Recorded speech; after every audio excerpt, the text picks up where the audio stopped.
ಅಮಿತ್ ಶಾ ಅವರ ಬಗ್ಗೆ ಮಾತನಾಡಿದಂತ ಮಾಜಿ ಶಾಸಕ ಯತೀಂದ್ರ ಅವರ ಬಗ್ಗೆ ಬಿಜೆಪಿ ನಾಯಕರು ಕೆಂಡ ಕಾರ್ತಾರೆ.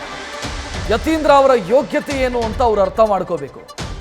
ಸಿಎಂ ಸುಪುತ್ರರಾಗಿ ಈ ರೀತಿ ಹೇಳಿಕೆ ಕೊಡೋದು ಶೋಭೆ ತರಲ್ಲ ಅಂತ ಅಮಿತ್ ಶಾ ಅವರನ್ನ ಗೂಂಡಾ ಅಂತ ಕರೆದಿದ್ದಂತ ಯತೀಂದ್ರ ವಿರುದ್ಧ ಬಿಜೆಪಿ ರಾಜ್ಯಾಧ್ಯಕ್ಷ ವಿಜಯೇಂದ್ರ ಕಿಡಿಕಾರಿದ್ದ.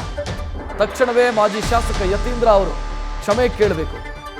ಗುಲ್ಬರ್ಗದಿಂದ ಮೈಸೂರುವರೆಗೆ ಗೂಂಡಾಗಿರಿ ಮಾಡ್ತಾ ಇರೋದು ಯಾರು ಅಂತ ಬಿವೈ ವಿಜಯೇಂದ್ರ ಪ್ರಶ್ನಿಸಿದ್ದಾರೆ.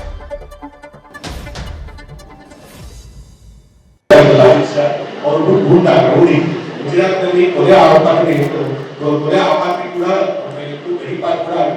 ಅಂತವ್ರನ್ನ ಪಕ್ಕದಲ್ಲಿ ಇಟ್ಕೊಂಡು ರಾಜಕೀಯ ಮಾಡಿದಂಥವ್ರು ಓದಿದ್ರು. ಅವರಿಗೂ ಸುಪ್ರೀಂ ಕೋರ್ಟ್ ಅಲ್ಪಸಂಖ್ಯಾತರು ಧರ್ಮೇಗ ಮಾಡಿದಂತ ಒಂದು ದೊಡ್ಡ ಆರೋಪನೆ ಅವ್ರ ಕೈಲಿ ಅವ್ರ ಮೇಲೆ ಇದೆ. ಸೊ ಈ ರೀತಿಯಾಗಿ ಬಹಳಷ್ಟು ಕ್ರಿಮಿನಲ್ ಆಕ್ಟಿವಿಟೀಸ್ ಮಾಡುವಂಥದ್ದು ಇವತ್ತು ಬಿಜೆಪಿ ಸರ್ಕಾರದಲ್ಲಿ. ಅನ್ಕಂಟ್ರೋಲ್ಡ್ ಬ್ಲಡ್ ಶುಗರ್ ಇಂದ ಕಣ್ಣು, ಕಿಡ್ನಿ, ಹಾರ್ಟ್, ನರಮಂಡಲಕ್ಕೂ ಅಪಾಯ. ಮಧುಮೇಹ ಎನ್ ಸಕ್ಕರೆ ನಿಯಂತ್ರಣದೊಂದಿಗೆ ನಿಮ್ಮ ಅಂಗಾಂಗಗಳ ಆರೋಗ್ಯನೂ ಕಾಪಾಡುತ್ತೆ. ಯತೀಂದ್ರ ಅವರ ಯೋಗ್ಯತೆ ಏನು ಅನ್ನೋದನ್ನು ಅವ್ರು ಅರ್ಥ ಮಾಡ್ಕೋಬೇಕು. ಮೊದಲನೇದಾಗಿ ಗೌರವಾನ್ವಿತ ಮುಖ್ಯಮಂತ್ರಿಗಳ ಸುಪುತ್ರರಾಗಿ ಈ ರೀತಿ ಹೇಳಿಕೆಗಳನ್ನ ಕೊಡ್ತಕ್ಕಂಥದ್ದು ಅವರು ಶೋಭೆ ತರ್ತಕ್ಕಂಥದ್ದಲ್ಲ.